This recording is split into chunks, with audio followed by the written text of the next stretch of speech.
अगर अचानक दिल बैठने लगे, भारीपन सा महसूस हो, गले में रुकावट जैसी अनुभूति हो रही हो या बेचैनी बढ़ जाए, तो ये एंजाइटी या पैनिक अटैक के लक्षण हो सकते हैं। ये स्थिति खासकर युवाओं और छात्रों में अधिक देखी जाती है, जब वे अत्यधिक मानसिक दबाव, परीक्षा के तनाव या भविष्य को लेकर चिंतित महसूस करते हैं। और बढ़ती उम्र के साथ भी ये चीज़ें बढ़ती जाती हैं अगर आप इस पे कंट्रोल नहीं पाते हैं या इसको समझने की कोशिश नहीं करते हैं, फिर चाहे आप 50 प्लस ही क्यों ना हो। ये प्रॉब्लम कहीं भी किसी भी एज ग्रुप में देखी जा सकती है। जब से आप समझदार होते हैं, चीज़ों को समझने लगते हैं, आसपास के एनवायरनमेंट के साथ घुलते मिलते हैं। इंस्टेंट रिलीफ टेक्निक्स को ध्यान से समझें। इससे पहले सिम्टम्स पहचानें। ओवर थिंकिंग जैसा महसूस होता है, स्ट्रेस फील होता है, सांस लेने में बहुत ज़्यादा कठिनाई महसूस होती है, ऐसा लगता है कि गले में कुछ अटका हुआ है, ना मैं बाहर निकाल पा रही हूँ, ना अंदर घुटक पा रही हूँ, ना ही मुझे उल्टी हो रही है, सिर घूमने या चक्कर आने जैसा महसूस होता है। मुझे समझ नहीं आता क्या करूँ। ऐसा लग रहा है बहुत ज़्यादा ठंडा पसीना आ रहा है या किसी बिना बात के पसीना आ रहा है। हाथ पैर जैसे सुन्न ही पड़ गए हों, ठंडे पड़ गए हों। इंस्टेंट सॉल्यूशंस क्या हैं? Grounding technique. सबसे पहले 5 चीज़ों को देखें, जैसे अचानक पेड़ की पत्तियों को देखना या फिर गाय की पूंछ को हिलते हुए देखना या फिर स्कूटी पर नज़र दिखाई देना जो मुझे दिख रहा है, या फिर धूप की रोशनी की तरफ अचानक से नज़र घुमाना, फिर कमरे की तरफ अचानक नज़र। ये सब मेरे आसपास की चीज़ें हैं। 4 चीज़ों को छूकर महसूस करें, जैसे कि मैं अभी पर्दों को छू रही हूँ, फिर नल ऑन करके पानी को महसूस करना चाह रही हूँ, फिर पेड़ के पत्तों को छू रही हूँ, या जो कुर्ता मैंने पहना है उसे छू रही हूँ। आसपास से आ रही किन्हीं 3 आवाज़ों पर ध्यान केंद्रित करें। जैसे मुझे किसी बच्चे के रोने की आवाज़ सुनाई दे रही है, और ध्यान लगाया तो ऐसा लगा जैसे दूर कोई कुल्फ़ी वाला आ रहा है, और ध्यान देने पे हल्की ठंडी सी हवाएं महसूस और सुन सकती हूँ। फिर 2 चीज़ों को सूंघ कर देखिए, जैसे मैंने नींबू को सूंघना शुरू किया। फिर मैं मनी प्लांट को सूंघने की कोशिश कर रही हूँ। किसी एक चीज़ का स्वाद लें, जैसे मैंने संतरे का स्वाद लिया। अब आपको कुछ गहरी सांसें लेनी है, डीप ब्रीदिंग एक्सरसाइजेस करनी है। ये एक 4-7-8 मेथड है, जिसमें 4 सेकंड तक नाक से सांस लें, 7 सेकंड तक उसे रोक के रखें, फिर 8 सेकंड तक मुंह से छोड़ें। इन्हेलेशन और एक्सहेलेशन प्रोसेस। 4 सेकंड तक नाक से सांस लेते रहें। 101, 102, 103, 104 इस तरह से। फिर 7 सेकंड तक उसे रोकें मन में ही काउंट करके, और फिर 8 सेकंड तक मुंह से छोड़ते रहें। फिर जाकर पानी पिएं और चेहरे पर ठंडा पानी डालें। ज़ोर से, प्रेशर से कम 1 गिलास पानी ज़रूर पिएं। आपको बहुत अच्छा महसूस होगा। कोशिश कीजिए कि बहुत ज़्यादा ठंडा ना हो, लेकिन हल्का ठंडा होगा तो अच्छा रहेगा। जब ठंडा पानी मुंह पे डालेंगे ज़ोर से छिड़क के, तो ये शरीर को शॉक देकर तुरंत शांत कर सकता है। आपकी एंजाइटी तुरंत कंट्रोल में आएगी और आप अच्छा महसूस करेंगे। भरोसा कीजिए। अब शीशे के सामने खड़े हो जाइए और सेल्फ टॉक करने की कोशिश कीजिए, कुछ इस तरीके से। ये बस एक फेज़ है, मैं इसे संभाल सकता हूँ या संभाल सकती हूँ, मुझे कुछ नहीं होगा, ये बस मेरे दिमाग का एक खेल है। इतना मैं खुद को भरोसा दिलाती हूँ या दिलाता हूँ।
इसकी कई सारे कारण हैं। अत्यधिक चिंता यानी कि ओवर थिंकिंग, जब दिमाग हमारा लगातार भविष्य की चिंताओं में उलझा रहता है। तनाव, स्ट्रेस में पढ़ाई, करियर या व्यक्तिगत समस्याओं का सामना करना पड़ता है। दिमाग बहुत ज़्यादा दबाव में आ जाता है। नींद की कमी होने लगती है, लैक ऑफ स्लीप। दिमाग और शरीर को पूरा आराम ना मिलने से बॉडी अनबैलेंस्ड हो जाती है, असंतुलित हो जाती है। फिर टाइम से खाना पीना ना खाना, पुअर डाइट होना, जैसे कि कैफीन, चाय, कॉफ़ी, जंक फूड और पानी की कमी से शरीर और दिमाग पर भी बहुत असर पड़ता है।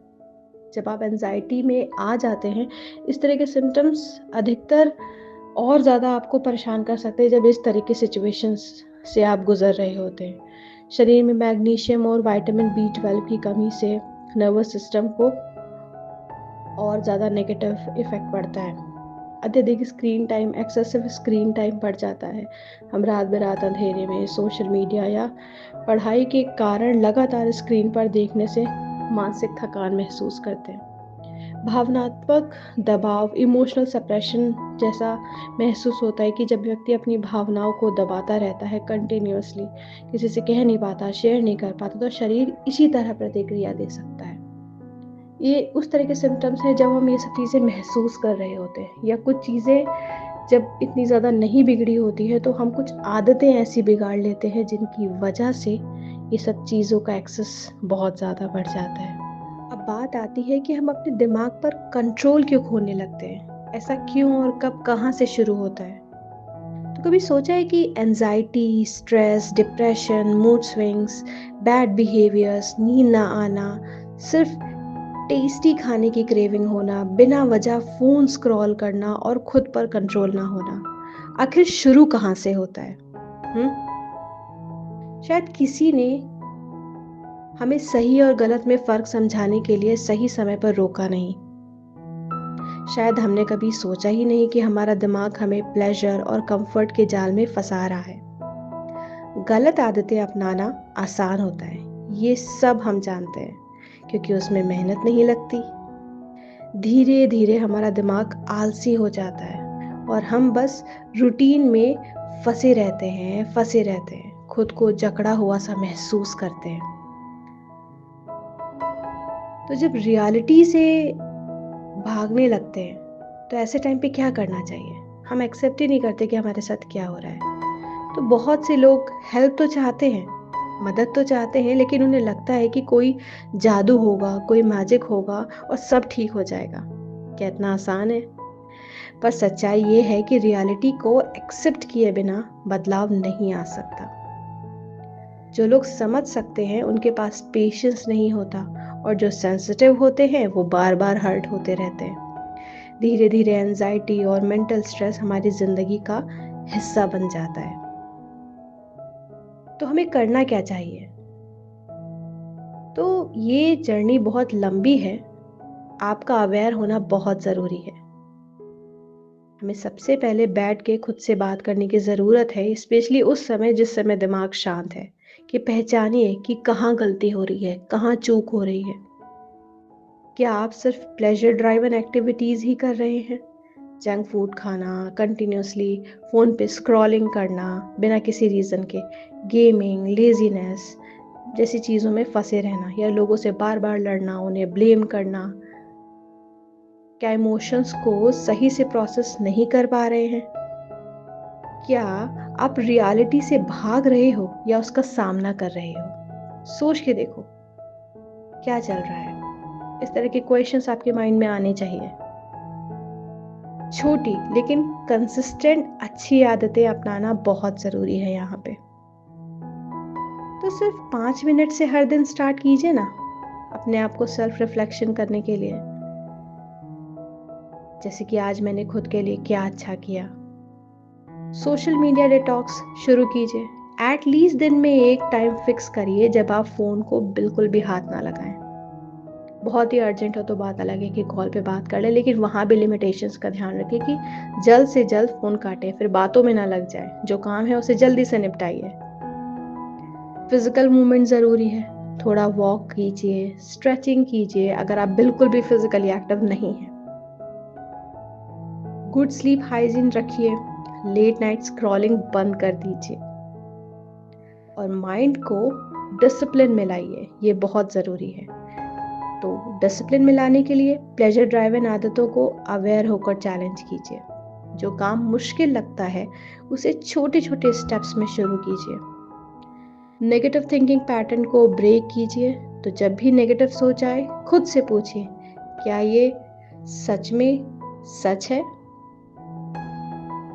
अब बात आती है कि क्या सिर्फ किस्मत खराब है या हम कुछ बदल ही नहीं सकते या वाकई बदल सकते हैं? तो किस्मत पर छोड़ना सबसे आसान तरीका होता है, ये सब हम भली बात जानते हैं, लेकिन यही हमें मेंटल हेल्थ इश्यूज का शिकार भी बनाती है। धीरे धीरे ही सही, लेकिन एक दिन ऐसा ही कुछ होता है। सिर्फ सोचने से कुछ नहीं बदलेगा, एक्शन लेना ही पड़ता है। और अगर खुद से नहीं कर पा रहे होते हैं तो फिर डॉक्टर्स के पास जाना पड़ता है, वो दवाएं खिलाते हैं, या आप साइकोलॉजिस्ट के पास जुड़ते हैं हेल्प के लिए, तो वहाँ पे बिना दवाओं के भी सॉल्यूशंस मिल सकते हैं। लेकिन बनी बात है कि आपको कुछ तो एक्शन लेना पड़ेगा, कुछ तो सुनना पड़ेगा और ओबीडियंट होना पड़ेगा। तो the therapy cure best platform है। अगर आप जुड़ना चाहते हैं तो शाल्वी सिंह यानी कि मेरे साथ जुड़ सकते हैं, जहाँ पे आपके माइंडसेट शिफ्ट और स्ट्रैटेजीज के साथ इस जाल से निकलने में आपको मदद मिल सकती है। तो आज ही हमारे साथ जुड़िए 9307694265 पे। हमें डायरेक्ट व्हाट्सएप कीजिए और आगे के सेशन की जानकारी लीजिए। लॉन्ग टर्म सॉल्यूशंस क्या हैं? परमानेंट रिलीफ मेथड्स क्या हो सकते हैं? सो डेली एक्सरसाइज करें, योग, प्राणायाम और स्ट्रेचिंग से अपने नर्वस सिस्टम को और ज़्यादा मजबूत बनाएं।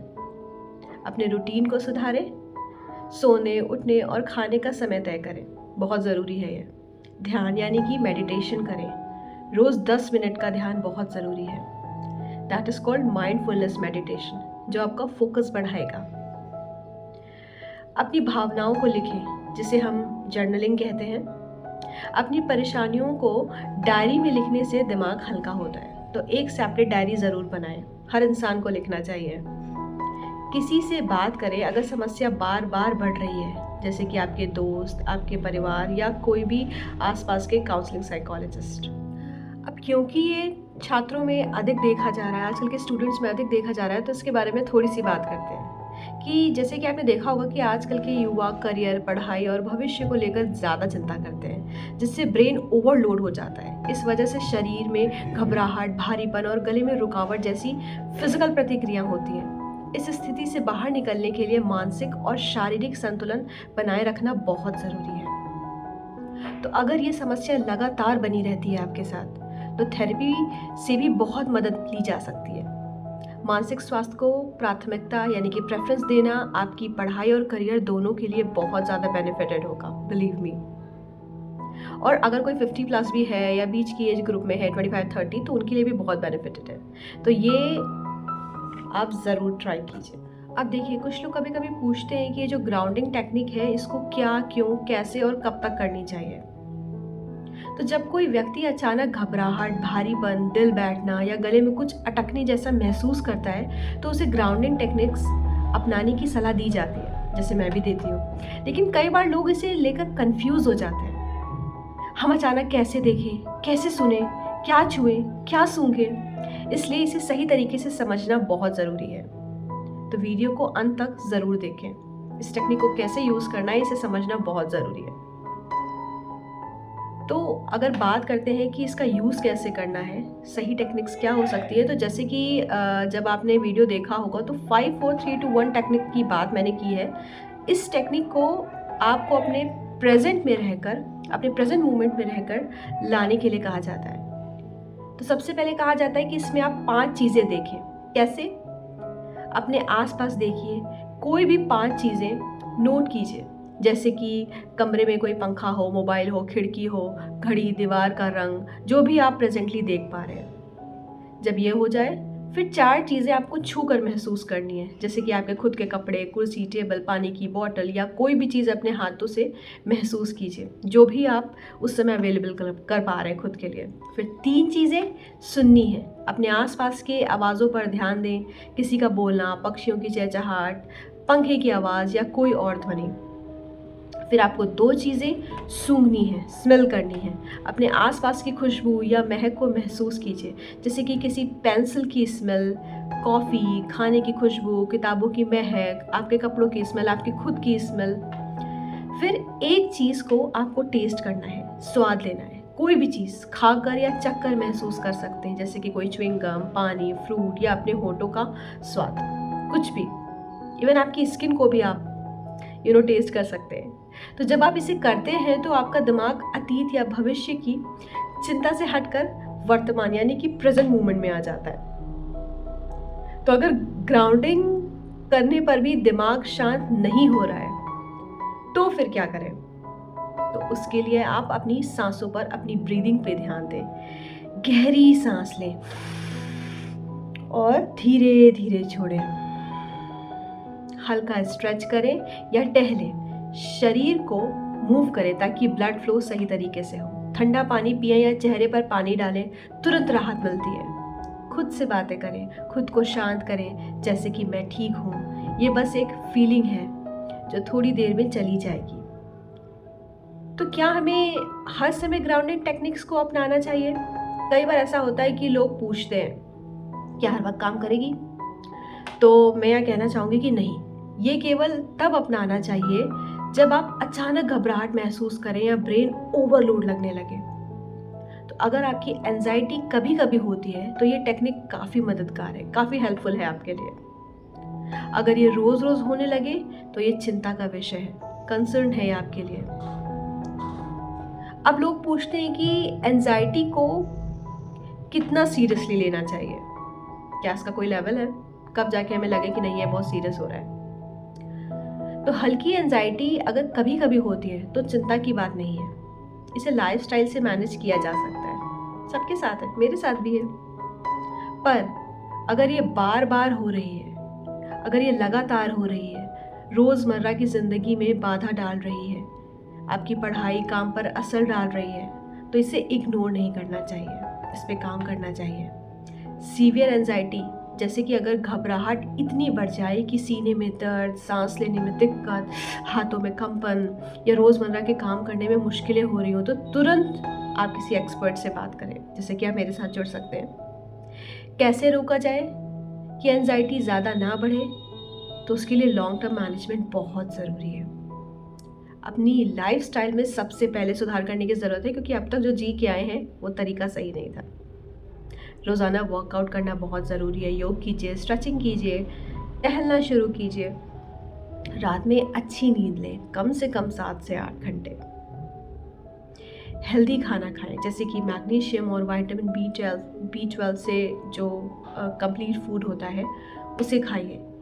कैफीन और शुगर को कम रखिए, जैसे कि चाय, कॉफ़ी को लिमिटेड कीजिए अगर आप बहुत ज़्यादा पीते हैं तो।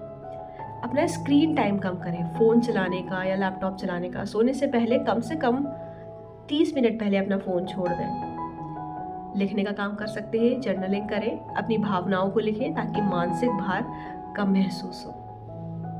जैसे कि मैंने पहले भी बताया था कि मेडिटेशन और ब्रीदिंग एक्सरसाइजेस को करना बहुत ज़रूरी है। कम से कम स्टार्ट कीजिए 5 से 10 मिनट शांत बैठकर सांसों पर ध्यान दें। तो अगर एंजाइटी बार बार होती है, जिससे पैनिक अटैक होने लग जाता है, तो उसे खुद ठीक करने के बजाय एक मनोवैज्ञानिक यानी कि साइकोलॉजिस्ट या थेरेपिस्ट से भी संपर्क कर सकते हैं। वो आपको एक प्रॉपर मैनेजमेंट प्रोग्राम बना के दे सकते हैं। अच्छा, थेरेपी की ज़रूरत पड़ती कब है? तो अगर एंजाइटी रोज़ रोज़ होने लगी, अगर खुद से कंट्रोल करने की कोशिश करने के बावजूद कोई सुधार नहीं दिख रहा हो, कोई चेंज ना दिख रहा हो, अगर ये आपकी पढ़ाई, करियर, पर्सनल मैनेजमेंट में या रिश्तों पर असर डालने लगी हो, अगर आपको पैनिक अटैक्स होने लगे हो, तो द थेरेपी क्योर में यानी कि मुझसे, मैं आपकी थेरेपिस्ट साइकोलॉजिस्ट से ज़रूर कांटेक्ट करें, जो आपके लिए सही स्ट्रैटेजी और हेल्दी हैबिट्स सेट करने में मदद करेंगी। मैं मेरी बात कर रही हूँ, ओके? तो याद रखिए, एंजाइटी कोई बीमारी नहीं है, बल्कि एक संकेत है कि आपका शरीर और दिमाग आराम और संतुलन चाहता है, जो टेम्परेरी फेजेस में थोड़ा सा बिगड़ गया है। तो समय पर सही प्रोसीजर बनाना, सही रणनीति अपनाने से आप इसे मैनेज कर सकते हैं, बिलीव मी। अगर खुद से मैनेज करना मुश्किल लगे तो प्रोफेशनल हेल्प लेने में कोई भी संकोच ना करें। मुझसे जुड़िए 9307694265 पे डायरेक्ट व्हाट्सएप करें।